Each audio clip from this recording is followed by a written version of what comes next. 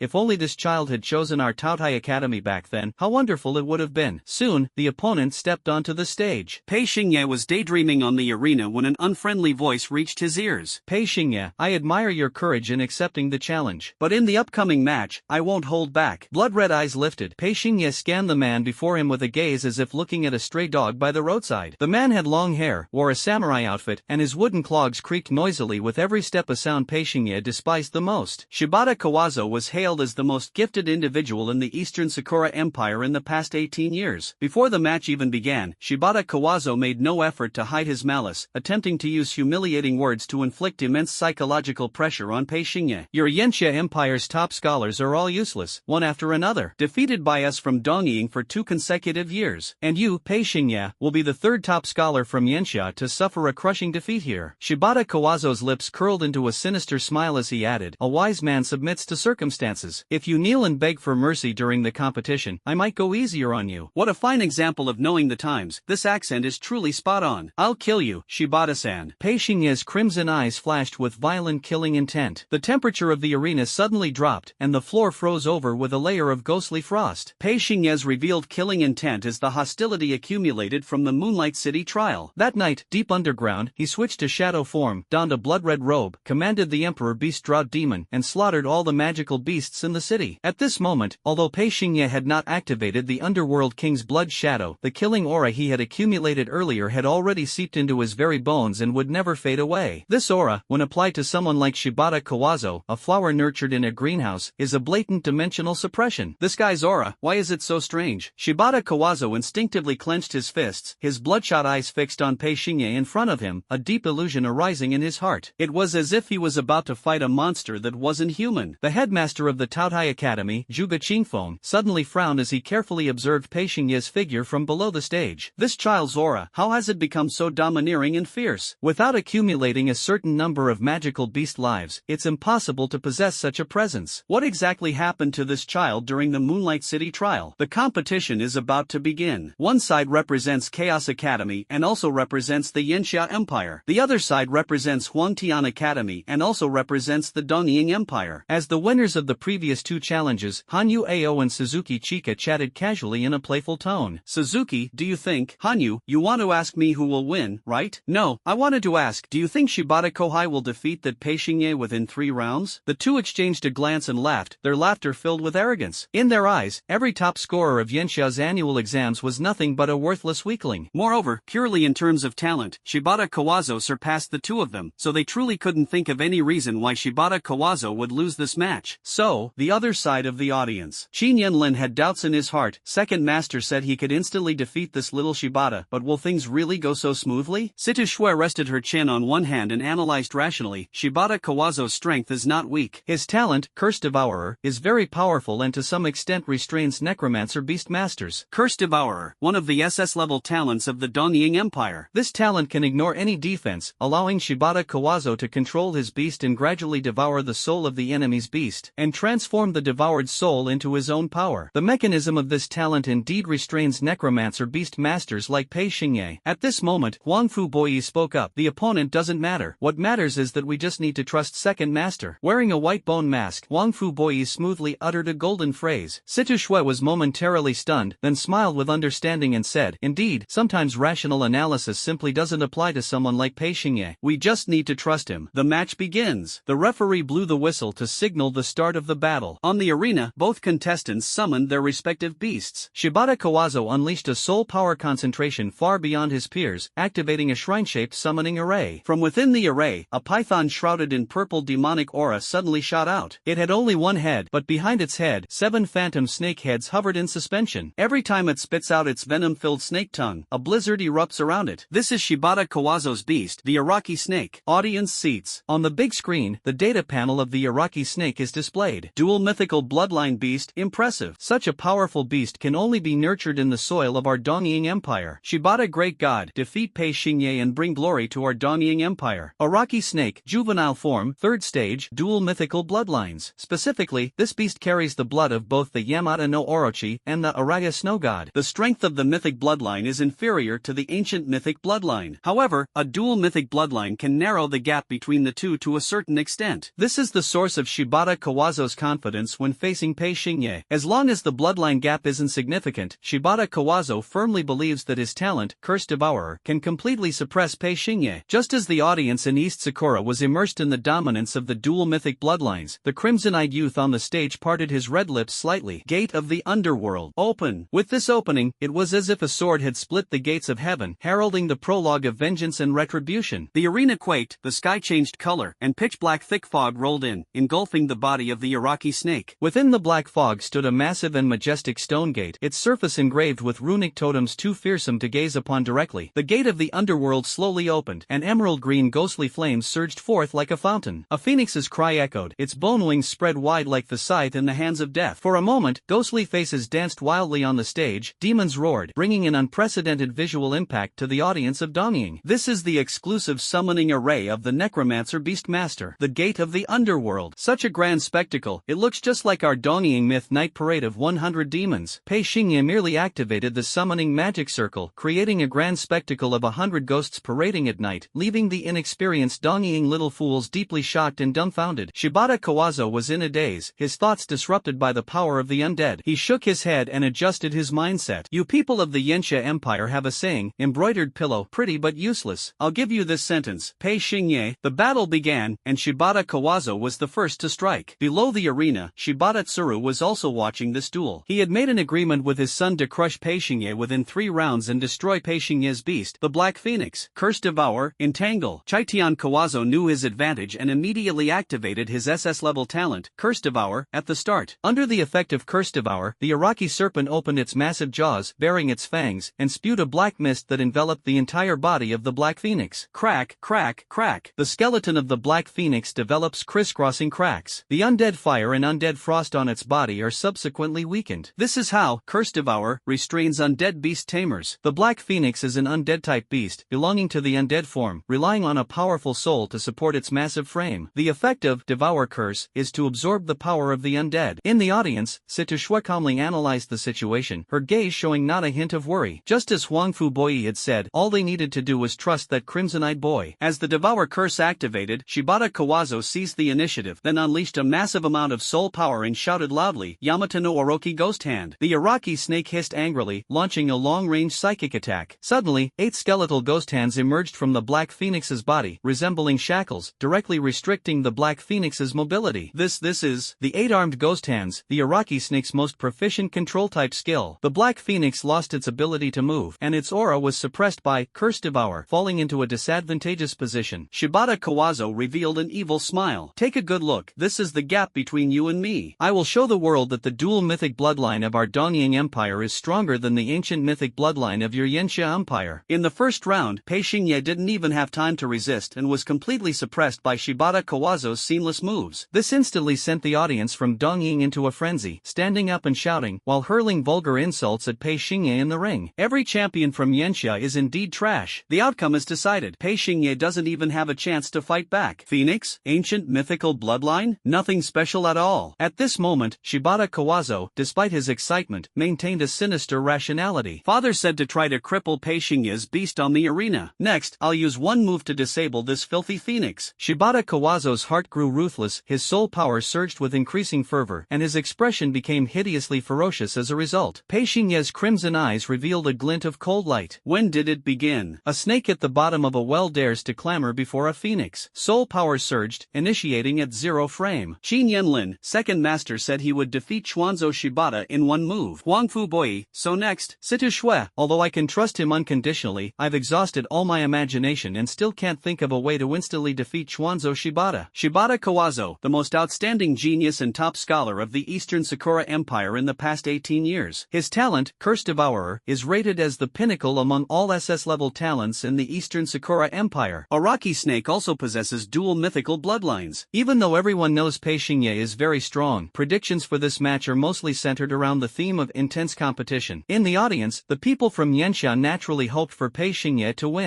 They imagined Pei Xingye battling his opponent for dozens of rounds before narrowly winning with a single move. They also imagined Pei Xingye erupting in adversity, exhausting his soul power, and fighting a hard-fought comeback. In short, they envisioned many ways for Pei Xingye to win, but they never dared to imagine that he could defeat the top genius of the Dongying Empire in a single move. However, the red-eyed boy's greatest talent in this life is creating miracles called impossible. The effect of the curse continues to intensify, and the undead fire and undead frost are constantly being suppressed. 8 skeletal ghost hands emitting black energy tightly bind the bone wings of the Black Phoenix, and the powerful control effect persists. At this moment, for Shibata Kawazo, it is a firmly advantageous situation. He activated his soul power once again, preparing to cripple the Black Phoenix with a single move. In his eyes burned a greedy desire. He wanted more than just victory. He aimed to shatter Pei Xingye's mental state, forcing the strongest champion of the Yanxia Empire to endure the torment of inner demons. In the past 2 challenge tournaments, the previous 2 champions of Yanxia suffered the same fate. They were utterly defeated in the arena, losing all dignity for the Yanxia Empire. They are clearly gifted, yet due to a single failure, their resolve collapses, and from then on, they fade into mediocrity, unable to fulfill the potential they once possessed. This is the nature of competitive sports. You can say that victory and defeat are common occurrences, and losing some matches is just part of the game. But when you step onto the stage carrying the name Yanxia, you truly cannot afford to lose. This battle, Pei Xingye cannot afford to lose. However, he simply cannot lose. Soul power begins to ignite, and the voice will seems to play a sacred triumph in the chilling air, intertwining with the majestic phoenix's cry, together echoing the call of the god of the undead. Phoenix Fury, Nirvana Fire Lotus. The young man shouted loudly, veins bulging on his forehead, and his contemptuous gaze emitted a scarlet light that dyed the sky crimson. Above the arena, blood red like an ocean. The temperature on Skypole Island rose rapidly, and the air became so overheated that it created mirage-like illusions and distortions. What is this? Lotus, burning lotus. Shibata Kawazo was drenched in sweat, and the moment he looked up, his heart nearly stopped. At this moment, above Araki Snake's head, a massive flaming lotus was suspended. The figure of the Black Phoenix vanished into thin air. This means, this soon-to-bloom fiery lotus is the incarnation of the Black Phoenix. The lotus is the most resilient flower in the world. It can bloom in any harsh environment and achieve rebirth through nirvana even in its withering. In the center of the arena. Below the arena, the deans of the 4 major academies in Yanxia were utterly shocked and sighed in amazement. Zhuge Qingfeng, Nirvana Fire Lotus. Li Jinyan,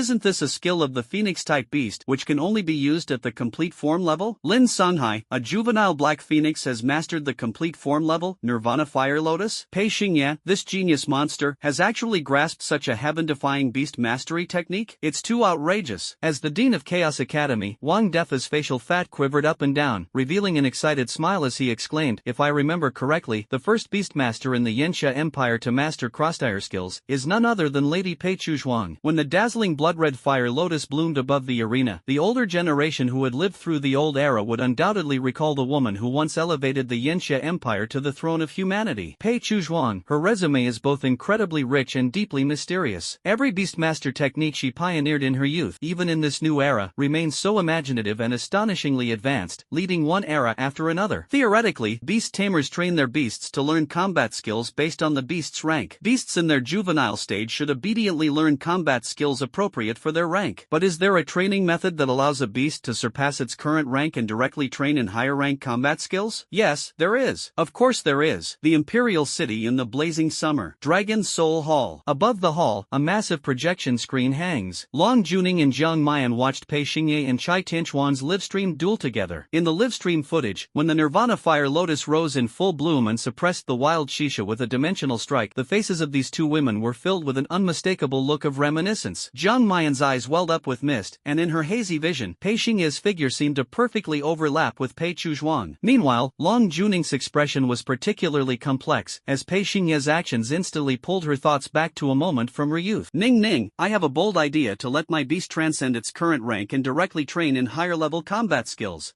Your idea isn't bold, it's wishful thinking. Ning, I did it. TSK, you monster. Long Juning once told Pei Xingye that her relationship with Pei Chuzhuan was very bad. However, when they were young, Pei Chuzhuan would call her Ning Ning. So how did their relationship deteriorate to the point of freezing? Did Long Juning only lose the memories of the Tianqing whirlpool battle? Or is it possible that in her memories, she has forgotten a third person closely connected to both her and Pei Chuzhuan? The fragmented memory left her with only a feeling of disgust toward Pei Chuzhuan. 18 years had passed, and she couldn't uncover even a trace of the hidden truth behind this disgust, let alone the whole story. At this moment, her dragon eyes revealed a longing for past memories. Today's Pei Xingye reminded her of the young Pei Chuzhuan, as well as her younger self. But times are always changing, and people are powerless before time. The world changes, and things are no longer as they were. Pei Chuzhuan had long since fallen, and she, Long Juning, was enduring the torment of old wounds resurfacing in solitude. Being young is so wonderful, I almost forgot. I was young once too. Long Juning remained silent for a long time, letting out a sigh filled with regret yet helplessness. In the audience, Situ Shue's pupils trembled. The power of Nirvana is the exclusive divine power of the Phoenix clan. Logically speaking, the Black Phoenix can only cultivate and learn skills like the Nirvana Fire Lotus after reaching its complete form. At the same time, Satuksha paused and lowered her head with a smile. I almost forgot, with this man, you can never judge by common sense. So this Nirvana Fire Lotus is Pei Xingye's unreasonable trump card. Araki Snake, defend. Defend with full force. Absolutely must not fall. Shibata Kawazo was completely flustered. He used all his soul power to control the Araki Snake and adopt the strongest defensive stance. Why did he choose defense? Because it was his only choice. The arena was large, yet there was no place for the Araki Snake to hide. Because the scale of the Nirvana Fire Lotus was like a giant's palm, covering the entire arena, leaving the Araki Snake with no escape. The budding Nirvana Fire Lotus was ready to burst forth. The red-eyed youth gently exhaled a breath of turbid air, his voice deep and magnetic. Open. The first opening on the arena, the gates of the underworld open, summoning the beast. The second opening on the arena, the Nirvana Fire Lotus blooms, fury descends from the heavens. Phoenix cries roar, blazing flames engulf the sky. The oppressive feeling from the ancient mythological bloodline of the scorching summer was flawless, making the Araki serpent tremble like a timid little earthworm. The power of Nirvana suppresses evil spirits. Red lotus blooms in fury, burning through the enemy's soul. When the phoenix rages, it cuts through armies like slicing cloth. The power of Nirvana, the core divine force of the Phoenix clan, a power that can only take effect at the complete form level, now erupts from the juvenile Black Phoenix. At the moment when this Nirvana Fire Lotus blooms with the Phoenix's fury, the overwhelming waves of fire instantly engulf the entire arena. Shibata Kawazo, hailed as the greatest genius of the Eastern Sakura Empire in the past 18 years, now had a pale face devoid of the arrogance and swagger he had before the match. In his trembling pupils, there was only endless fear. In this duel, Pei Xingye needed only one move to demonstrate what a dimensional strike truly is. The Nirvana Fire Lotus erupted with overwhelming momentum, completely sealing off all escape routes for the Araki serpent. Under the crushing force of Nirvana, this so-called dual mythical bloodline beast appeared as insignificant and frail as an ant. Shibata Kawazo showed a look of despair. I still have soul power left, but my beast has already lost the courage to resist. Not good. Between a Beastmaster and their beast, there is soul resonance and mutual understanding. This match is very important, so Shibata Kawazo originally intended to resist a bit more, to see if he could seize a glimmer of hope to turn the tide. However, he clearly sensed that his beast, the Araki snake, had been completely suppressed by the bloodline intensity displayed by the Black Phoenix, leaving no chance to catch its breath. The trembling snake's body was reduced to nothing but instinctive fear and retreat. As the fire continued to spread, the Araki snake was burned black all over, its flesh and blood mangled, with not even a trace of snakeskin left intact. With injuries of this magnitude, even if this beast doesn't die, it is already ruined. All of this may seem slow in description, but in reality, only a single second had passed since the Nirvana Fire Lotus began to bloom and burst forth. Yet this single second felt like an eternity of torment and oppression for Shibata Kawazo and the Araki snake. 1 second later, the Araki snake was barely breathing, and above its head, the shadow of a Grim Reaper suddenly appeared. The Grim Reaper's scarlet eyes fixed on the lifeline of the Araki snake, its skeletal hand raised the Reaper's scythe, poised above the snake's vital spot. The audience erupted in excitement. The Araki snake's health dropped below 10%, triggering the undead execution. A single Fire Lotus can instantly reduce the health bar of a dual mythical bloodline beast to 10%? No wonder it's the ancient mythical bloodline of Yenxia. This Black Phoenix is way overpowered. You're wrong. It's not the Black Phoenix that's overpowered. It's Pei Xingye. Exactly. Even if we were to contract the Black Phoenix, we wouldn't be able to make it learn fully evolved combat skills across tiers. The bloodline strength of the Black Phoenix is already off the charts, which is an undeniable fact. But anyone who has witnessed this duel firsthand would feel deeply. Pei Xingye's talent is so extraordinary, it doesn't seem human. During the process of nurturing beasts, enabling them to surpass their current level and learn higher higher-level combat skills. There are only a handful of people in this world capable of achieving this, and these people have long become the top beast tamers of the human race. First-tier beast tamer Pei Xingye suddenly squeezed into this group. Moreover, the Black Phoenix he nurtured has not only advanced one tier in learning combat skills but 2 tiers. A juvenile beast learning skills at the level of a complete form? If it weren't for the audience witnessing it firsthand, it could only be seen in dreams. The Nirvana Fire Lotus, crimson like blood, seems to drape the shadow of death in a blood-red robe of rebirth. Among the countless divine birds in the world, only the phoenix dares to be called the immortal bird. Its immortality stems from the phoenix nirvana. At this moment, standing on the arena, Pei Xingye is undoubtedly beginning a story of rebirth and transformation. His mother died in battle, his father is unknown, abandoned by his family, starting with a shattered fate. So what? The reason the phoenix is called the immortal bird is that it always manages to turn the tide in desperate situations and evolve through nirvana. The winner, Flame Summer Empire, Chaos Academy, Pei Xingye. The referee blew the whistle signaling the end of the match, announcing Pei Xingye as the victor of this duel. In fact, at the very moment the undead slash was triggered, Shibata Kawazo's heart had already sunk. Whenever the undead slash is triggered, it completely crushes the opponent's fighting spirit and hope, leaving them utterly defeated without a shred of resistance. The audience erupted as if a pot of hot oil had been poured over them, boiling over incessantly. Pei Xingye won. We won. The Empire of Fiery Summer has won. The importance of this match to the Empire of Fiery Summer is self-evident. The consecutive defeats in the previous 2 tournaments had brought shame to the Empire of Fiery Summer. Media from other countries are also scrambling to report, discussing how the Empire of Fiery Summer's dominance has been weakening year by year, with the transition between old and new generations faltering, and the younger generation increasingly underperforming. At this moment, a young person needs to step forward and break through these doubts and ridicule. Pei Xingye lived up to the mission. He succeeded. On the surface, Pei Xingye only won one match. In reality, he regained all the dignity lost in the previous 2 defeats. Because of this duel, Pei Xingye's performance could only be described as astonishing. No one doubted Shibata Kawazo's talent and strength, but in this duel, contrasted with Pei Xingye, he seemed so mediocre. In the audience, the faces of all the people from Dongying were filled with shock and helplessness. One move, just one move. This Pei Xingye defeated the strongest genius of our Dongying Empire with just one move. It's simply like a dream, but a nightmare. This red-eyed boy is nothing short of a demon. On the arena, the Nirvana Fire Lotus gradually extinguished, and the shadow of the Grim Reaper vanished along with it. The severely injured and disabled Araki snake curled up and twitched, its entire body devoid of intact skin, suffering from severe burns that could not be healed. This beast was completely ruined, its future evolution destined to be limited, possibly even inferior to some epic bloodline beasts. Meanwhile, the fully restored Black Phoenix hovered above the snake's head, spreading its wings and crying out, exuding the dominance of its ancient mythological bloodline. In the audience, the teachers and students of Huangtian Academy remained silent. Shibata Tsurugi's face had turned as dark as it could get. He looked at his despondent son on the stage with a gaze full of pain. Match over. He knew that this duel had not only destroyed Araki Snake, the beast, but had also completely ruined Shibata Kawazo, the genius Beastmaster. In many cases, the power to kill pales in comparison to the power to break one's spirit. After all, this is a fair and open competitive match. Pei Xingye cannot simply kill Chai Tianquanzang, but he can destroy Chai Tianquanzang's Dao heart. A single crushing move is the greatest mockery to the enemy. A brief yet dazzling duel, one side's Dao heart collapses, while the other's hem is slightly dirted. Since then, even if Shibata Kawazo continues down the path of a Beastmaster, he will always remember the fear and despair of being suppressed and crushed by Pei Xingye. The younger generation is inherently less mature and steady, and the more talented a genius is, the less they understand how to accept failure. Thus, Pei Xingye has already become Shibata Kawazo's inner demon, making him lose his appetite and sleep, and causing him to sink into nightmares and despair. I lost. How could this be the result? Pei Xingye, he's too strong. Anger, resentment, jealousy, hatred? These emotions flashed through Shibata Kawazo's mind for just a moment, then all turned into a helpless, bitter smile. He raised his head and looked up at Pei Xingye's indifferent face. He knew that the gap between himself and Pei Xingye was something he could never bridge through effort alone. Suddenly, Pei Xingye smiled faintly. Shibata, I can give you the time to catch up to me, but do you still have the courage to chase after me? This sentence, every word is gentle, and the tone aligns with the friendliness of friendship first, competition second. But this sentence is the final straw that broke Shibata Kawazo's spirit. Can't catch up. Simply can't catch up. Pei Xingye's talent and strength have already surpassed his peers. At the judges' table, a judge from the Dongying Empire couldn't help but pick up the microphone, his tone both solemn and excited. As a Dongying native, I shouldn't praise others while diminishing our own spirit. But judging from the impression of this competition, Pei Xingye, this young genius from the Yanxia Empire, has already mastered the beast-taming technique known as invincible at the same rank. rank. The beasts trained by Pei Xingye can transcend ranks to learn higher level skills. With this alone, he has already achieved the concept of invincible at the same rank. Let us ask the world, among all the geniuses of the 7 human nations, which first-rank beast tamers trained beast can withstand a Nirvana Fire Lotus and an Undead Slash? In the center of the arena, the crimson-eyed youth wore an expression of calm indifference. The pain he had endured over the past 18 years, at this moment, was nothing more than a fleeting hardship to him. Unmatched among his peers, with only a slightly soiled hem. The higher the attention a match receives, the more evenly matched the players usually are, and the duration of the game often turns into a heated tug-of-war due to their equal strength. However, this genius showdown on Skypole Island ended in such a brief manner. How brief was it? Pei Xingye made only one move. The concept of genius itself is inherently relative. In the Danying Empire, among his peers, Shibata Kawazo had no rivals. But in this match, in front of Pei Xingye, he was like a background extra in a movie, blurred into obscurity. After this battle, the #1 genius of Danying became a joke. The video recording of the match quickly spread across the 7 human nations, becoming widely known. Pei Xingye's title of invincible at the same level resounded throughout the human race. The other 6 nations now understood. The Yanxia Empire, which had struggled through 18 years of decline, was now like a lion about to awaken, embarking on a triumphant path to restore its former glory because of Pei Xingye's sudden emergence. In this era, the top beast tamers of the older generation have all been injured, aged, and weakened due to the Tianqing Whirlpool War. Heroes grow old, and even the mighty cannot defeat the god of time. Thus, amidst this chaotic wasteland, the 7 nations of humanity are doing their utmost to nurture the next generation, striving to secure a future for their own countries. The long-silent Yanxia Empire now possesses a clear and bright future. Pei Xingye, like a dazzling star, rises steadily, stunning this era with his talent and strength that crushes all beast tamers of the same rank. Xin Yanlin, second master, keeps his word. He really defeated Xiacation in one move. Wang Fu Boi, second master, will never lose. Situ Shui, it seems he will be the fastest member of our Scarlet Squad to reach the second-tier beast tamer rank. Although the evolution speed of the Black Phoenix is slow, Pei Xingye's progress in the field of beast mastery is akin to leveling up with cheats. On the Tianyun ranking arena, he unveiled the zero-frame start beast mastery. During the Moonlight City trial, he pioneered the skill stacking flow beast mastery. That's right. In the Tianji Island duel, he showcased the cross-tire combat technique beast mastery. The miracles he created seemed even more incredible than those of Pei Chuzhuang from the same period, always making you wonder if he truly belonged to the realm of humanity. In the audience, the citizens of Yanxia cheered excitedly, while the people of Dongying hung their heads in despair. The entire faculty and student body of Huangtian Academy stared blankly, unable to accept this crushing defeat. Yu Xingsong angrily declared, "Damn Pei Xingye, I will challenge him." Suzuki Chika activated her soul power, gritting her teeth and shouting, "If he dares to face me, I will crush him." Shibata Tsuru, as the principal of Huangtian Academy, angrily reprimanded, "Aren't you too embarrassed enough already? Principal,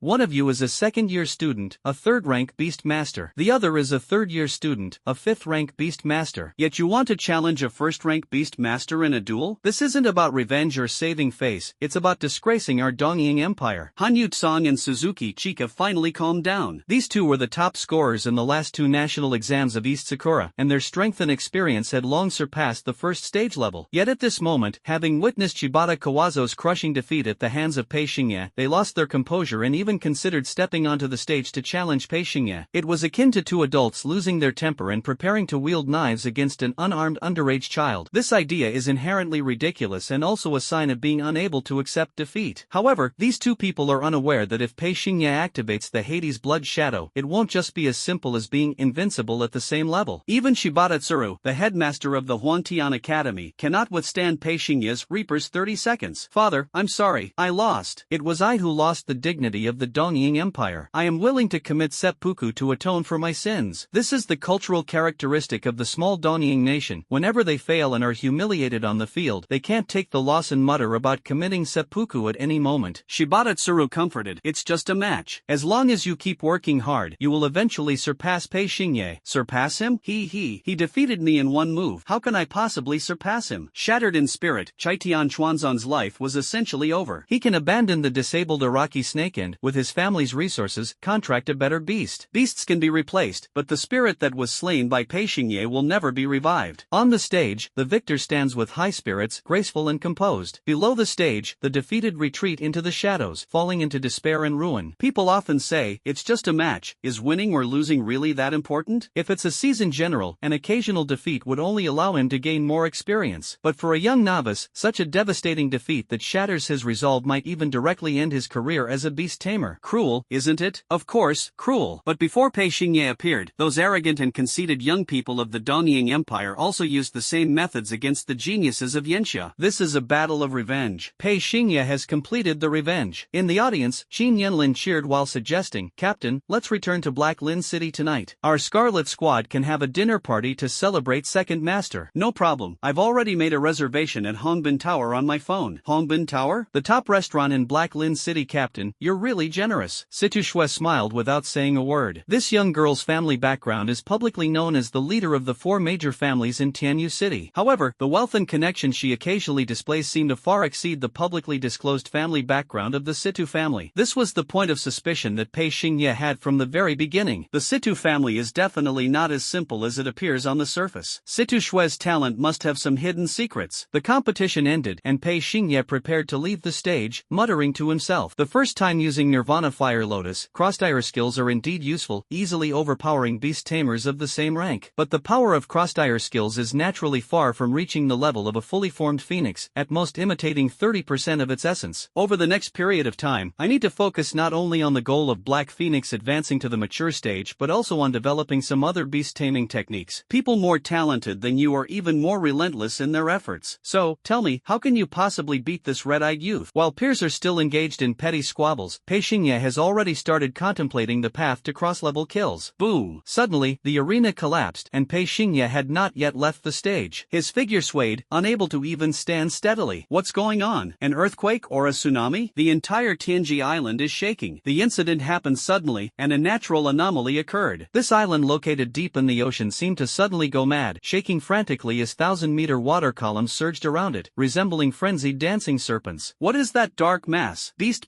tide. Not good, it's the Beast Legion. In an instant, the weather on Skypole Island changed dramatically. A torrential rain swept across the island, and countless water-type beasts emerged on the surrounding sea. Flaming Summer Imperial City. Dragon Soul Hall. Long Juning's dragon eyes suddenly contracted. The power of the dragon surged wildly, shattering the walls and stone pillars adorned with carved beams and painted rafters from a distance. To command a beast tide of this scale, one of the 72 great demon kings, the Calamity Sea God, Leviathan, Jiang Mayan, activate the Dragon Mark Transmigration Array. There is no such thing as true coincidence in this world. All accidents are deliberately planned. Pei Xingye has stolen the spotlight, hasn't he? Naturally, he will be targeted by the magical beast faction. In this era, the human race focuses on nurturing the younger generation to strive for a future. Meanwhile, the demon race spares no effort in attempting to destroy the future of humanity. Tianji Island had just hosted a challenge competition, with over 250,000 people including scattered natives, attendees, staff, and media reporters. However, the violent demonic energy ripples targeted only one person among these 250,000. That is Pei Xingye, symbolizing the arrival of the scorching summer. The arena shattered, and the black seawater tainted with demonic energy invaded the island. Pei Xingye's body was tightly bound and immobilized by countless spiraling ocean currents. As his consciousness began to fade, Pei Xingye heard a hoarse voice near his ear. 18 years. The Empire of Scorching Summer has produced another genius who poses a threat to our demon race? Hey young Beastmaster, the necromantic power emanating from you truly disgusts this king. The necromancer Beastmaster was once the nightmare of all demonic beasts of the demon race. The altitude of Skypole Island suddenly soared. It turned out that this island was actually grasped by a transparent demonic claw. The surrounding sea churned with ripples of pitch-black demonic energy, overturning all the ships. Everything seemed as insignificant as a drop in the ocean, vanishing in an instant into the icy depths, as if even the existence and memories of the past disappeared along with it. Vast aquatic demonic beasts formed a ring-shaped beast tide, imprisoning this sea in a hellish, blood-soaked, and dark cage. Pei Xingye gradually regained consciousness from a semi-comatose state. His body had already lost the ability to move, and his limbs were bound and restrained by tentacle-shaped spiral currents. When he raised his eyes, he saw a head resembling a fusion of a whale and a great white shark. This was the first time Pei Xingye had encountered a magical beast of this level. Its rank had reached the Emperor form, 3rd stage. This magical beast's form is particularly unique because its physiological structure lacks unity. Its head hovers in midair above the sea. Meanwhile, its torso takes the shape of a black earthen continent, half submerged in the seawater. At the same time, countless black tentacles dance in midair, resembling semi-melted oil, with bubbles gurgling on the surface. This is a shattered torso, exuding an overwhelming sense of oppression that blots out the sky. As it turns out, the higher the level of the magical beast, the more abstract its form becomes. Pei Xingye's hand of the over-god can touch the spiral currents coiling around his his waist, which is equivalent to touching this imperial-bodied magical beast, thereby reading its detailed data. The data panel is densely packed, with incomprehensible skill descriptions and one terrifying divine talent after another, all of which are synonymous with being off the charts. One of the 72 demon kings, the Calamity Sea God, Leviathan. Pei Xingye's heart sank to the bottom. After the era of universal beast taming began, the enemies of humanity, namely the Beast Clan, also developed a complete military system. The supreme leader of the Beast faction, the heavenly demon Lord Francis, has reached a level beyond the ninth sequence, the superstar god form, making him the most powerful single life form on Earth. Under its command, there are 144 demon armies, each led by a commander collectively known as the Great Demon King. Their forces are spread across the globe, constantly waging wars to annihilate humanity, their claws stained with the blood of countless humans. However, 18 years ago, a great battle at the celestial star vortex changed the standoff between the two factions. The human race lost a total of 9 god-level beast tamers. Among them, 3 were from the Yenxia Empire, and 1 from each of the other 6 nations. At this point, the human race no longer has any divine-level beast tamers who have reached the god-taming level. At the same time, the highest leader of the demon beast faction, the heavenly demon Lord Francis, was sealed during the battle at the celestial star vortex and fell into eternal slumber. Under its command, the 144 heavenly demon legions suffered losses of over half during the battle, leaving only 72 legions remaining today, also known as the 72 Demon King Army. Using just one tentacle to toy with the entire Tianji Island and simultaneously imprisoning Pei Xingye with the power of the sea god, this imperial-bodied demon beast is the leader of one branch of the 72 Demon King Army, the Calamity Sea God, Leviathan. In this era, both factions have been weakened. The demon race has lost its supreme leader, the celestial demon lord, Francis. The human race lost 9 god-level beast tamers. If this were a game, it would be equivalent to all T0 tier combat heroes from one faction being banned. But why is it that, for the human race, hope and vitality are far less than they were 18 years ago? This brings us to humanity's greatest weakness: birth, aging, illness, and death. In the great battle of the celestial whirlpool, out of the 144 great demon kings, 72 survived. The injuries on their bodies, no matter how severe, have long since healed, and their strength has even surpassed their former peak. As for the human survivors of the great battle of the celestial whirlpool, on the battlefield, Leviathan scrutinized Pei Xingye, who was only a first-rank Beastmaster, with a cold and venomous gaze. I despise humans with crimson eyes. It reminds me of that terrifying woman when she goes berserk. Leviathan shuddered all over, as the horrifying image of Pei Chuzhuang activating her war god mode surfaced in his mind, causing the wounds on his body that had healed to faintly ache once more. The Empire of Scorching Summer does not deserve a future. Leviathan wielded the power of the sea god, aiming to instantly kill Pei Xingye. Pei Xingye was a necromancer Beastmaster, whose sensitivity to death far surpassed his peers. At this moment, apart from activating the blood shadow of the Underworld King and summoning the Drought Demon, there was absolutely no other way to escape this crisis. But even with the activation of the Underworld King's blood shadow, can Pei Xingye defeat the Demon King-level Calamity Sea God, Leviathan, within 30 seconds? The Drought Demon is indeed a giant beast of the Emperor tier rank, but Pei Xingye's essence is that of a tier 1 beast tamer. The Underworld King's blood shadow only grants him temporary qualification to control the Drought Demon, but it does not provide him with the beast taming techniques to command it. How is a giant-type beast used? How can a giant's potential be unleashed? How can the awakened form and domain power be released? These are all knowledge-blind spots for Pei Xingye. The breath of death enveloped his entire body, and Pei Xingye felt his blood completely solidify, unable even to maintain normal thought. No matter what, a first-tier Beastmaster is like a speck of silt at the bottom of the sea in front of an Emperor-class magical beast, only fit to be toyed with at will. Pei Xingye is in danger. Locked onto by Leviathan, he's doomed. The Yenxia Empire finally produced such a genius, sigh. In the eyes of the world, Pei Xingye was nothing more than a corpse 1 second away from death. At the critical moment, a cold and commanding female voice echoed across the vast sea. At this very moment, touch my people, and you'll die a miserable death. Above the sea, a teleportation array surrounded by dragon patterns suddenly activated. Within the magic array, the Air Force Beastmaster unit of the Yenxia Empire arrived in grand formation, providing timely support. Above the cloud-covered sky, the divine bird-type Beastmaster flock soared with wings spread wide, resembling a galactic fleet from outer space, launching a relentless bombardment against the surging tide of sea monsters. On Skypole Island, half of the people's fear and gloom was dispelled. After all fear stems from insufficient firepower. The Air Force Beastmaster Corps of the Flame Summer Empire, with its massive scale, exerts firepower suppression on Leviathan's monster army. Buzz. A ringing in the ears arises, Leviathan's soul trembles. This aura. Dragon. The dragon's roar wildly echoed beyond the clouds of the 9 provinces, its sky-covering claws tearing through the flames. Leviathan's massive body shimmered with a red glow, below, its head involuntarily revealing a pained and ferocious expression. Amidst the surging tsunami, Leviathan was repeatedly forced back by the waves of the dragon's power. Pei Xingye's vision went dark. He had no idea what had happened. When he regained his senses and opened his eyes again, he found himself lying on a giant dragon claw. In front of Pei Xingye was a tall and alluring figure. Not good. The woman wore a golden long dress, the dragon's breath lifting the hem, revealing her straight and slender legs in the chilling air. She is the Empress of Yanxia, Long Juning. That's great, we're saved. Above the sky, the black and white twin dragons intertwined their massive bodies, each extending a dragon claw to lift the battered Pei Xingye and the poised, heroic Long Juning to the top of the battlefield, granting them a noble view overlooking everything. In this era, Long Juning is the final symbol of the Yanxia Empire. The gentle breeze brushed against Long Juning's strand of hair, which fell onto Pei Xingye's face, sweeping back and forth. Pei Xingye raised his hand, the hand of the divine, to touch the strand of hair. This woman's data panel appeared in Pei Xingye's crimson eyes. Name, Long Juning. Rank, Imperial Sovereign. Combat power, currently the leader among the 7 Imperial Sovereigns of the human race. Totem belief, Dragon Clan. Injury, right pinky finger, permanently paralyzed, no sensation. Left tibia, late-stage complications from the bone-crushing curse, unbearable pain during rain. Left eye severely blurred, unable to observe objects intensively, accompanied by intermittent bleeding. Spinal column irreparable dislocation, triggers symptoms of intense itching and pain during combat, unable to straighten the back. Heart, only half remains. Long Juning, the hidden injuries on this woman's body. And her heart. The seemingly glamorous and peerless Empress of Yanxia, after the great battle of Tianqing Whirlpool, is no longer at her peak. The citizens of the Flame Summer Empire were unaware that their revered ruler had been enduring a severely injured body to uphold the empire's final glory. This is humanity's greatest weakness. No matter what rank a Beastmaster achieves, they cannot escape the judgment of the god of time, nor can they break free from the curse of birth, aging, illness, and death. From the perspective of the demon race, the Star Whirlpool War was merely the loss of a group of compatriots. Relying on their powerful reproduction mechanisms and recovery abilities, 18 years later, they have already made a comeback. From the perspective of the human race, the Tianqing Whirlpool battle started with a group of people and ended with a pile of graves. Among the few survivors, not only was Dragon Lord Ning severely injured, but the pillars of the other 6 nations were also in dire condition. Therefore, the human race needs the younger generation to support a brand new future. Russell. Long June's dragon eyes were icy cold, revealing murderous intent, and the Dragon King's wrath locked onto Leviathan. You can touch anything, but don't touch the future of my Yanxia Empire. At this moment, Long June seemed to have replaced Pei Chuzhuan, truly protecting Pei Xingye for the first time. Dragon Lord Ning descended onto the maritime battlefield, exuding dominance. With just the fluctuations of dragon power emanating from his body, he suppressed the souls of thousands of demonic beasts. Your Majesty. Leviathan, as one of the 72 great demon kings, had reached the emperor form, 3rd stage. However, under the oppressive aura of Dragon Lord Ning, its mental state also became tense. After a moment of silence, Leviathan's massive head rose again, its voice carrying a sinister amusement. Calamity Domain. In an instant, a raging storm erupted over the ocean, and the icy seawater turned pitch black, resembling boiling molten oil, thick and acrid. This is Leviathan's domain power. Everyone, be careful not to let the disaster poison invade your lungs and heart. The flaming Summer Air Force maneuvered their respective flying beasts, flapping their wings to disperse the surrounding black corrosive gas. This black corrosive gas, once it invades a human's lungs and heart, can lead to organ failure and even reduce soul power concentration, significantly weakening the ability to command beasts in combat. Leviathan's title is Calamity Sea God. As the name suggests, his innate divine power centers around calamity and the sea. On the ocean, seawater is the fastest medium for spreading viruses. The black corrosive air infused with the power of calamity splashes and spreads upward with the crashing and pushing of waves, causing significant trouble for the Air Force units in the scorching summer. Dragon Lord Ning stands firmly atop the dragon's claw. In public, she always maintains a calm and composed demeanor, bringing hope to the people. Pei Xingye stood behind Long Juning, able to hear the sound of her heartbeat. With only half a heart, every battle for her is an enormous drain. Long Juning hesitated to make a move, which led Leviathan to guess something. The wariness in its eyes subsequently lessened, and it spoke in a mocking tone. Empress of Yanxia, 18 years ago, you narrowly survived, but the injuries on your body have never fully healed, have they? Long June frowned slightly. Leviathan became even more excited. That's true. The physiological mechanism of your human race, if not relying on beast taming, is as fragile as paper. And we demons. Yes, that's right. Leviathan suddenly let out a wild roar, raising a tsunami as thick as a city wall, surging toward Long Juning. At this moment, you couldn't distinguish between the sky and the ocean, as the pitch-black clouds and charred waves had blended together, making the entire world seem as if it had fallen into a bottomless mire. The power of calamity seeped into Long Juning's snow-white skin, infiltrating her blood, and launched an assault on her half-broken, feeble heart. The strength Leviathan displayed at this moment had already surpassed the peak power it had shown 18 years ago during the Celestial Whirlpool War. This is the greatest advantage of the demon race compared to the human race, a terrifying physiological mechanism. In terms of reproduction speed, an unremarkable demon beast nest can achieve a monthly growth rate of new life comparable to the human race's entire annual birth rate. In terms of recovery speed, as long as a demon beast doesn't die, no matter how severe the injury, given enough time, it can return to its peak condition. There is even a certain probability of surpassing its limits, undergoing genetic mutation, and becoming stronger than its peak self. The Calamity Sea God, Leviathan, is just like this. It also suffered severe injuries during the Celestial Whirlpool War. At that time, its entire body was besieged and attacked by high-level beast tamers of the human race, causing it to be torn apart. Yet it managed to cling to its last thread of life and survived. After 18 years of recovery, it has adapted to its fragmented body and developed skills more powerful than ever before, with the strength of its domain surpassing its former self. In contrast, Long Juning's injuries from the battle at the Tianqing Whirlpool remain entirely unable to heal, especially her heart, which is only half intact. If it were the physiological mechanism of a magical beast, even with only 1/3 of the heart remaining, it could fully recover over the course of time. It could even abandon the heart and use other organs to replace its function, returning to its peak condition. The physiological mechanisms of humans are destined to be incapable of achieving this step. A great battle at the Celestial Star Vortex left both sides severely weakened, but the recovery ability and revival speed of the Beast Clan far surpassed that of the human race, whose bloodline genes are severely restricted. Leviathan's eyes burned with a bloodthirsty desire. It knew that Dragon Lord Ning's greatest weakness was the incomplete heart. The power of Calamity surged madly, penetrating pores and skin, continuously infiltrating towards Long Juning's heart. An insignificant imperial body dares to covet the life of this emperor? Dragon eyes flickered with a cold gleam, and a layer of golden shimmering dragon scales condensed on the surface of Long Juning's fair skin. For beast tamers of this level, they have long been able to share power with their beasts. Behind Long Juning, thousands of dragon souls suddenly emerged, letting out a dragon's roar that shattered the sky and instantly dispelled all the forces of Calamity. This woman, how is she still so strong? With a slight move, Long Juning exerted immense pressure on Leviathan. Thump, thump, thump. It had to admit that it had underestimated Long Juning's current strength. After the battle at Tianqing Whirlpool, Long Juning's strength indeed plummeted. With only half a heart remaining, her power was only half of what it was at her peak. Even so, she is still an imperial-level Beastmaster. Even so, the dragon she contracted is the strongest existence among the bloodlines of the three sacred beasts. Even so, she is the strongest empress in human history. Dragon Soul Unification. Long Jun clapped her hands together, and an endless surge of soul power erupted from her flawless body. Standing behind her, Pei Xingye, for the first time, gained a profound understanding of the rank of imperial sovereign among beast tamers. The concentration of this woman's soul power is like an inexhaustible, boundless ocean. Wait, the meaning of Dragon Soul Unity is dual dragon fusion. Under Long Juning's feet, the black and white dragons roared wildly, their massive bodies intertwining, like day and night embracing passionately. Starlight bursts forth, dragon flames cover the sky. When Pei Xingye opened his eyes again, the black and white twin dragons had perfectly merged. Pei Xingye's god-covering hand brushed over a golden dragon scale, as if he were transported to the ancient era of the 4 seas and 8 desolations. Everywhere he looked, it was filled with the radiance cast by the gods. This is the star god level beast mastery. This is the pinnacle of the dragon clan's combat power. Supreme Radiant Dragon Emperor. Around Long Juning, there are 2 dragons that have been lingering for years. One of the dragons, with scales as white as snow, is called the Daylight Radiant Dragon, symbolizing the fiery passion of the daytime, yet it has a peculiar fondness for napping. The other dragon, with scales as black as ink, is named the Eternal Night Burial Dragon, representing the abyssal hell of the night, but it is full of energy and can stay up all night without issue. However, these 2 dragons are essentially the same dragon. Just like humans, always divided into the surface and the hidden dark side. Dragon bloodline, truly worthy of being the leader of the 3 sacred beasts, this damn oppressive aura. Twin Dragon Soul Supreme Radiant Dragon Emperor. The strongest beast of the Dragon Clan. This time, the journey to Sky Extreme Island, although risky, is truly worth it to witness the magnificent presence of the Supreme Radiant Dragon Emperor. The battlefield at sea. The most powerful creature of the Dragon Clan has appeared, shocking the souls of the world. On Sky Extreme Island, everyone at this moment completely forgot how dangerous their situation was, utterly captivated by the majestic figure of the Supreme Radiant Dragon Emperor. If one were to describe the posture of this dragon using mere words, how could it be done? The golden starlight radiating from its body was excessively dazzling, making it impossible for ordinary human eyes to look at it directly. People could only squint, tilt their heads, and vaguely glimpse the blurred outline of a being that seemed to exist only in the heavens. Oh, it looks just just like an endless golden stellar mountain range. This was the thought that arose in Pei Xingye's heart. The majestic form of the extreme radiant dragon emperor was like a stellar mountain range stretching endlessly into the horizon, towering and winding. Countless dragon scales, gently quivering with each breath of the dragon, reflected the brilliant starlight of the cosmic galaxy. So when you try to observe this dragon from the perspective of a bystander, an absurd thought will surely arise in your mind. Such a magnificent creature must come from the depths of the universe beyond Earth. The dragon race, judging by its appearance and strength, does not seem like a life form that Earth civilization could nurture. Twin dragon souls, united in brilliance. At this moment, Long Juning shielded Pei Xingye behind her, as if standing atop a vast and endless mountain range of stars, towering over the battlefield. With just a single glance, she could oppress Leviathan's soul, causing its demonic energy concentration to plummet instantly. Regarding the supreme beast, the radiant dragon emperor, the Yanxia Empire has a saying: split into two, showcasing tolerance. To become one, showcasing the operation. Whenever the black and white twin dragons merge into one, it means the Dragon Lord is about to take action. After that battle, this woman's strength has already been halved. Why does she still possess such power? The greatest weakness of the human race: birth, aging, illness, and death. However, in this world, everything follows the law of conservation. The greatest advantage of the human race: indomitable will. In the era of universal beast taming, the physiological mechanisms of the two factions differ greatly, yet why have humans managed to defend the last Pure Land for 1,000 years? When the body reaches its limit, willpower always leads these passionate beast tamers to break through the encirclement time and time again. The situation is unfavorable. It seems we must give up. Leviathan's unwilling gaze swept over Pei Xingye behind Long Juning. It absolutely hated Pei Xingye's crimson eyes, because those crimson eyes awakened the fearful memories of its past. The great battle of Tianqing Whirlpool, led by the 9 divine-level beastmasters of the human race, a bloody confrontation against the demon god Lord Francis. For the beast camp, in that battle, the one they feared most among the 9 gods was the red-eyed woman, the world's #1 undead beastmaster, Pei Chuzhuang. Beasts possess powerful and keen senses. The moment Leviathan saw Pei Xingye, it caught a familiar scent, a scent that instilled fear deep in its bones and soul simultaneously. According to reason, killing Pei Xingye would sever the future of the Yanxia Empire. However, at this moment, Leviathan was no match for the Empress of Yanxia, Long Juning, and could only retreat temporarily to avoid her sharp edge. Damn it, my body! Leviathan's reaction was a step too slow. Its shattered body was locked and immobilized by the powerful fluctuations of dragon force. Long Juning's deep and cold voice, like a sharp sword, pierced through its soul. From the moment you prepared to strike him, you should have been ready for the fate of dying without a burial place. Long Juning's starting point was naturally to safeguard the future of Yanxia, rather than Pei Xingye himself. But her actions did indeed protect Pei Xingye. Domain, activate. Long Juning softly shouted, her infinite soul power surging like a vast ocean, stirring up towering waves with boundless energy.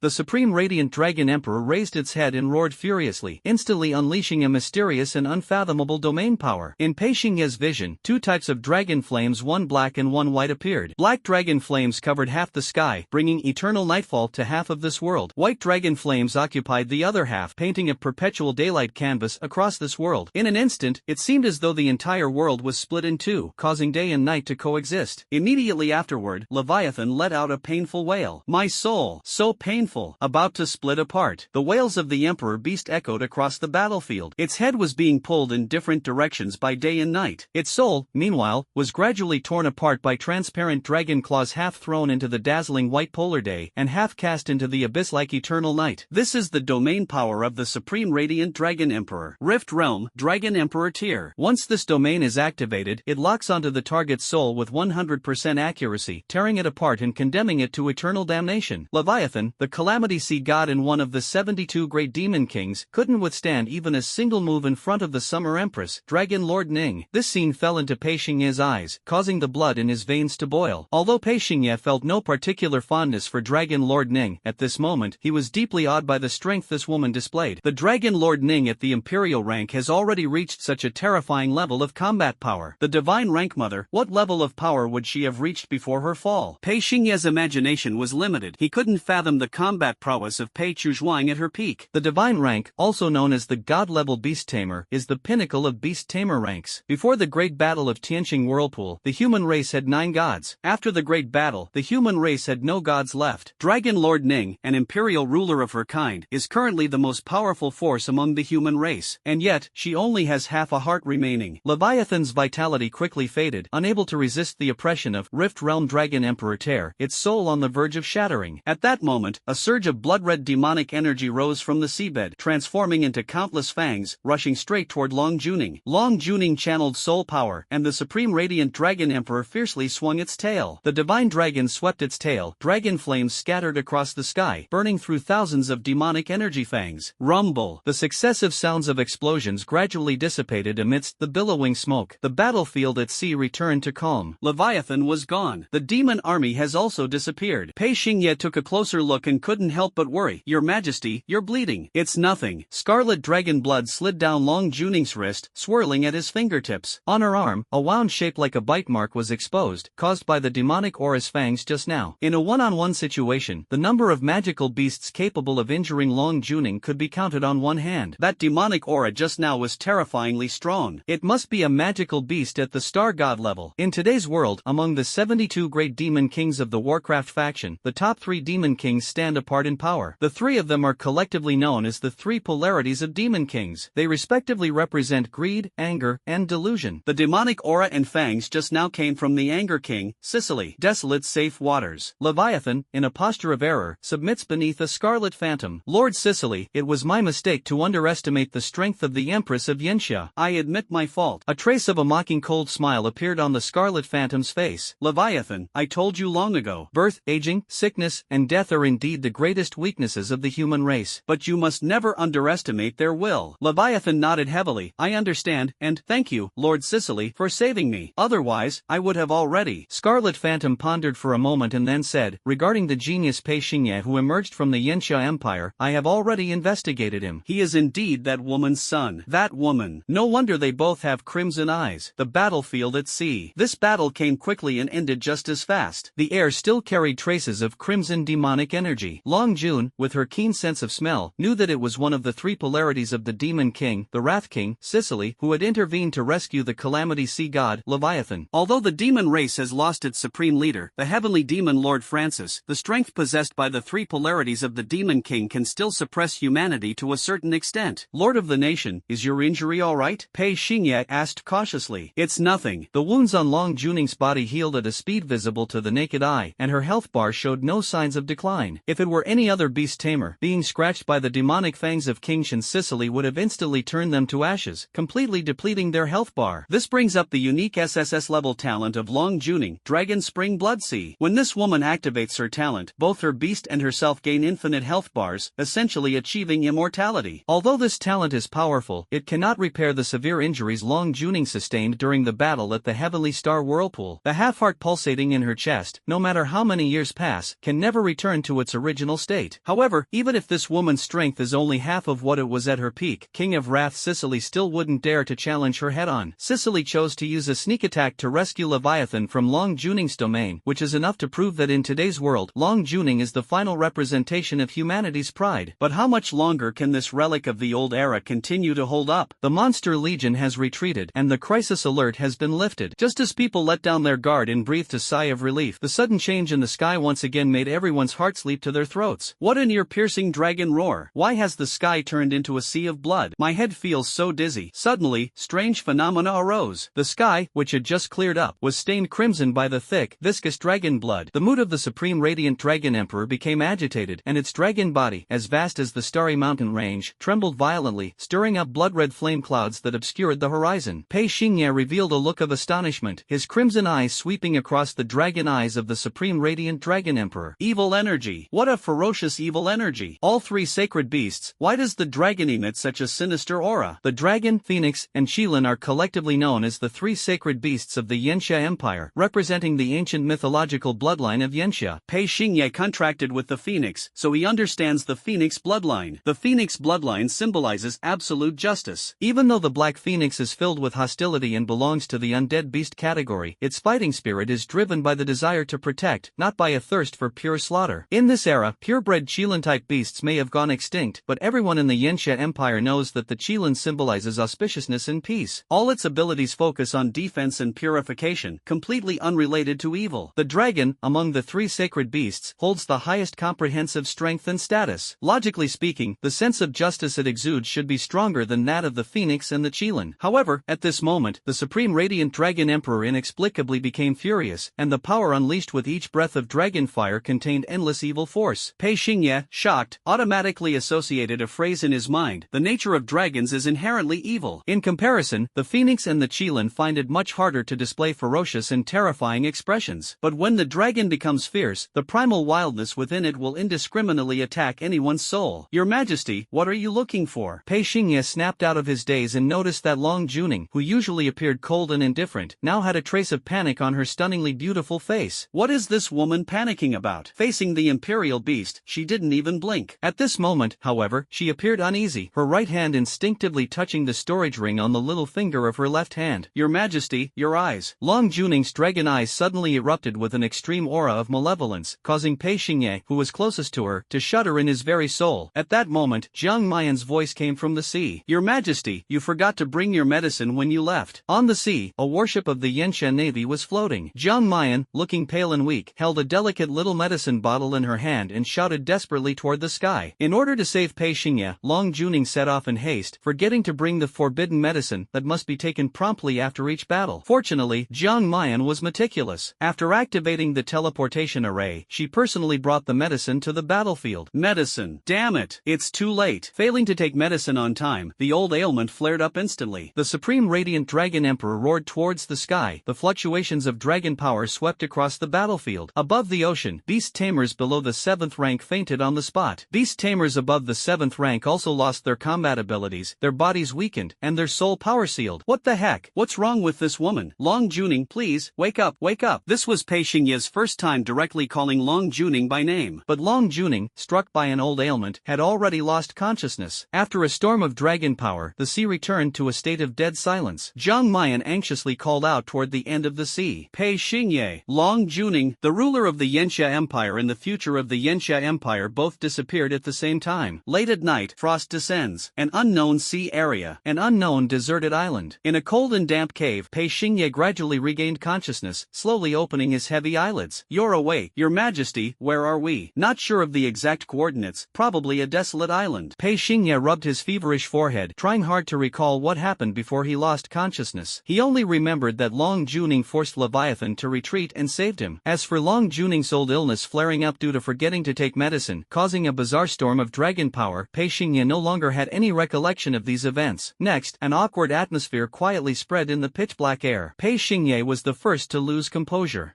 Your Majesty, why are you staring at me like that? I'm a very law-abiding citizen, and I absolutely love my country. I watch Wolf Warrior 2-3 times every night and always help elderly ladies cross the street. Cough, cough, slip of the tongue. I mean assist.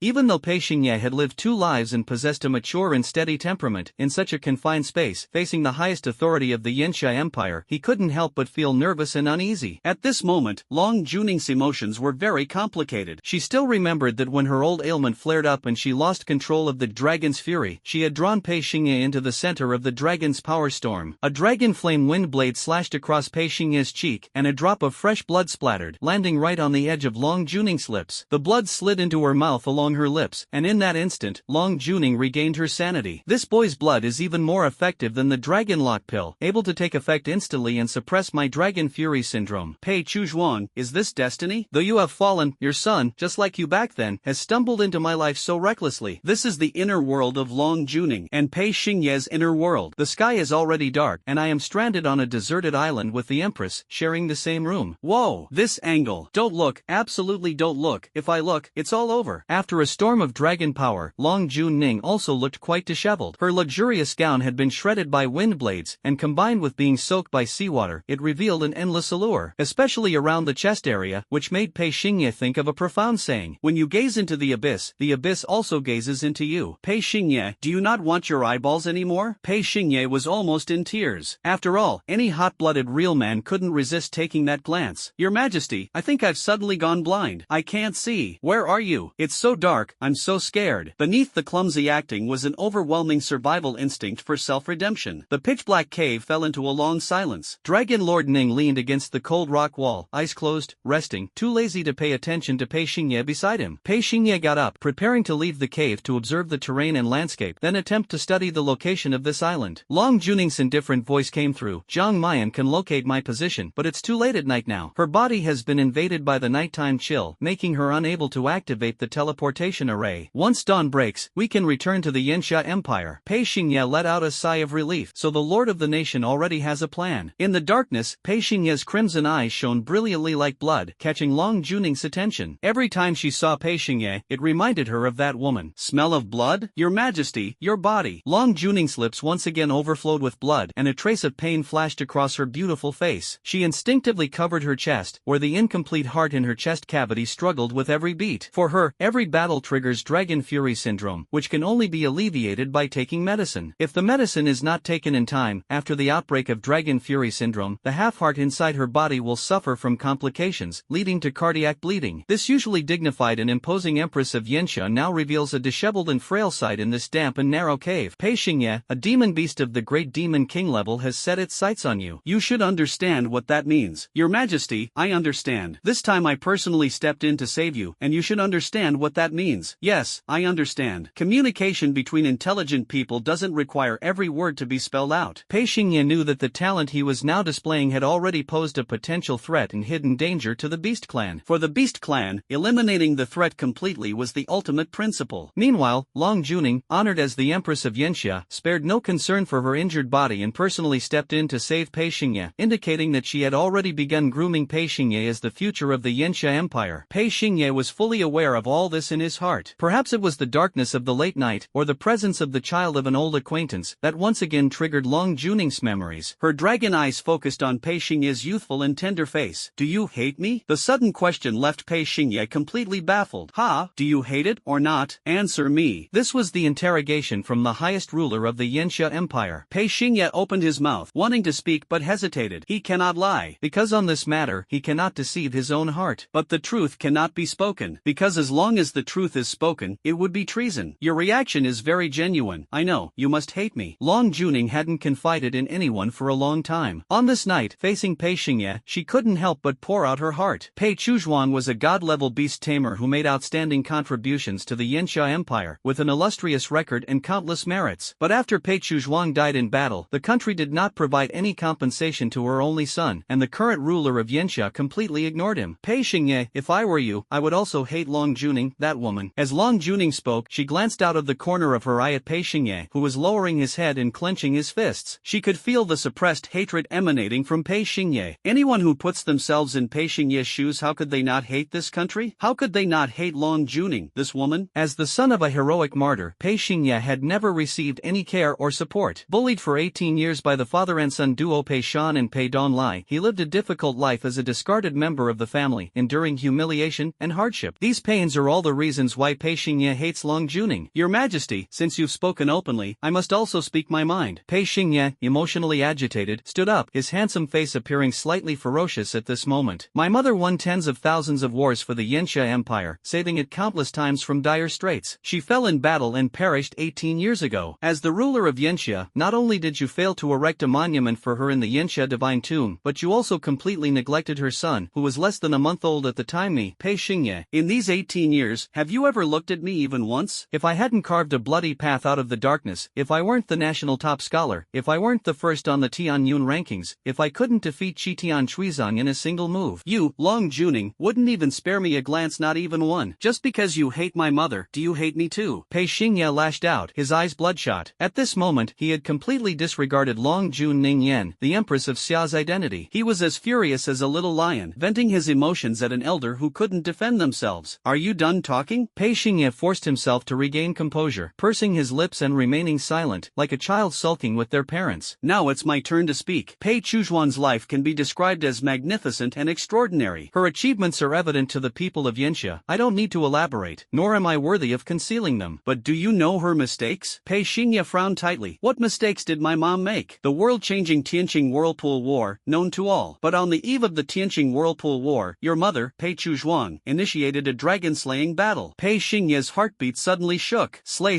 the dragon. Pei Xingye initially thought he had misheard, because the words slay the dragon were too unfamiliar to him. What? Dragon, Phoenix, and Qilin, these three ancient mythical bloodlines, are the totem symbols of the Yanxia Empire, representing justice and light. The people of the scorching summer have trusted, revered, and worshipped these three bloodlines for generations. Yet, according to Long Juning, Pei Xingye's mother, Pei Chuzhuang, had actually initiated a dragon-slaying war. Dragon-slaying? My mom slaying dragons? How is that possible? Pei Xingye was in a daze, his mind completely muddled. Long Juning Juning's voice came from beside her ear. People often say that merits and faults offset each other, but when it comes to the dragon-slaying battle, your mother's mistakes cannot be compensated for by all her lifetime achievements. After all, the dragon-slaying battle was followed by the outbreak of the Tianqing Whirlpool War. If your mother hadn't slain the dragon, perhaps the Battle of Tianqing Whirlpool would have ended in a great victory for the human race, rather than the tragic conclusion of all 9 gods falling. Pei Chuzhuang, the most controversial figure in the Yanxia Empire. She is a hero of Yanxia, but also the sinner of the human race. Another moment of silence. Pei Xingye's eyes glistened with tears. So you hate her because my mother slayed the dragon? Long Juning firmly shook his head. Not at all. Then why do you hate her?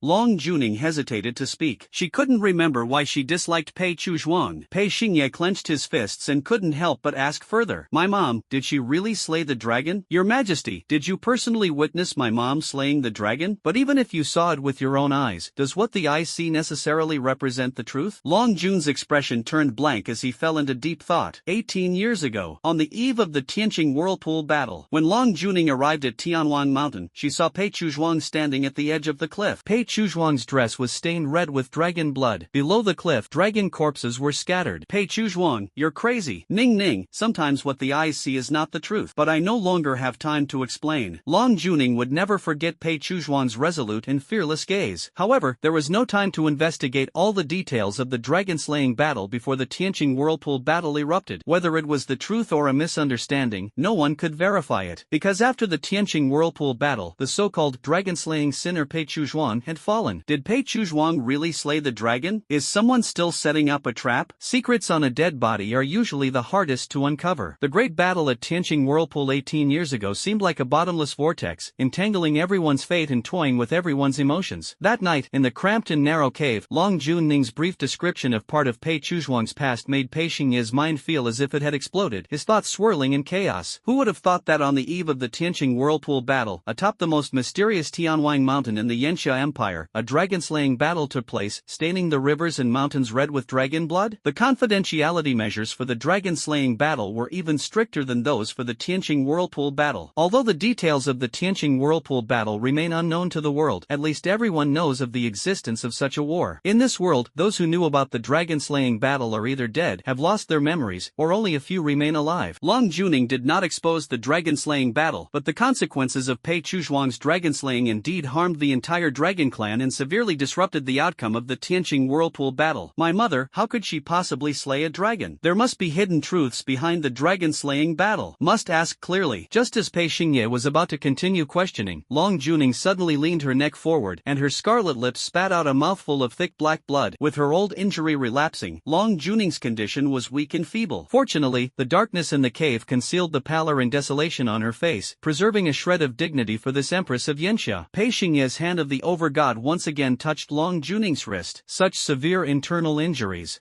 With only half a heart left, how did she manage to endure these 18 years? Your Majesty, Long Juning, as the ruler of the Yanxia Empire, has to hold on no matter what. Just old wounds, no need to worry, I've already gotten used to it. Long Juning's voice carried a calmness that seemed indifferent to life and death. In the darkness, Pei Xingye once again studied this peerlessly stunning divine visage. Without a doubt, she was the most beautiful woman in the Yanxia Empire, bar none. Her features were so exquisite they seemed unreal, as if crafted by the hands of a deity. However, this most beautiful face of summer always wears an unfriendly expression that keeps strangers at bay. It is precisely this intense sense of world weariness that gives her an aura of untainted sanctity. As long as she steps onto the battlefield, even without taking action, she exerts an invisible pressure on the demon beast army. Pei Xingye, you are one of the few people in this world who can see me at my most vulnerable. Lord of the nation, can you still return to your peak? Peak? Ha! Upon hearing the word peak, Long Juning lowered her head, shook it, and the blood spreading from the corner of her lips mixed with endless bitterness and sorrow. The truth is, this woman had never reached her peak. In fact, compared to Pei Chuzhuang, Pei Xingye knows more about Long Juning. After all, when Pei Chuzhuang fell, Pei Xingye was less than a month old. At the same time, 99% of the information about Pei Chuzhuang is classified as state secrets and is not disclosed to the public. As for Long Juning, she is the ruler of the Yanxia Empire, always standing in the spotlight and appearing in headline news, so every citizen of Yanxia is familiar with this empress's past. This empress of Yanxia is actually very young. Being young does not refer to her age, but specifically to her length of reign. Before the outbreak of the Tianqing Whirlpool War, the ruler of the Yanxia Empire was named Long Junyan. Long Junyan, Pei Chuzhuang, and Sang Xian were collectively known as the three divine beast masters of Yanxia. In the vast Yanxia Empire, despite being rich in talent, only these 3 god-level beast masters emerged, and the other 6 countries each only sent one. This is the value of Divine Guardian. Long Juning's rank is only Imperial Guardian, and she is the younger sister of Long Junyan. If the 4 were compared together, Long Juning's strength is indeed a notch lower, but she is the youngest. Moreover, her talent and potential only require patient cultivation, and it won't take long for her to step into the ranks of the Divine Masters. By then, the Yanxia Empire will usher in a glorious era of 4 gods shrouding the heavens. However, the development of the story always goes against expectations. The dragon-slaying battle erupted, causing Dragon Lord Ning to develop Dragon Fury Syndrome, which led to a stagnation in her cultivation progress. Immediately afterward, the Tianqing Whirlpool battle descended, resulting in the deaths of Dragon Lord Yan, Pei Chuzhuang, and Sang Xian. The 3 divine guardians of Yanxia fell, suffering from Dragon Fury Syndrome, with only half a heart remaining, and her body riddled with old injuries. Dragon Lord Ning was forced to ascend in grief, taking the place of her deceased elder brother to become the ruler of the Yanxia Empire. In other words, this woman, in the prime of her youth, lost the opportunity for advancement and breakthrough, lost her elder brother, suffered severe physical injuries, and was compelled to ascend to power in pain, single-handedly supporting the Yanxia Empire through its darkest era. Pei Xingye asked her if she could return to her peak.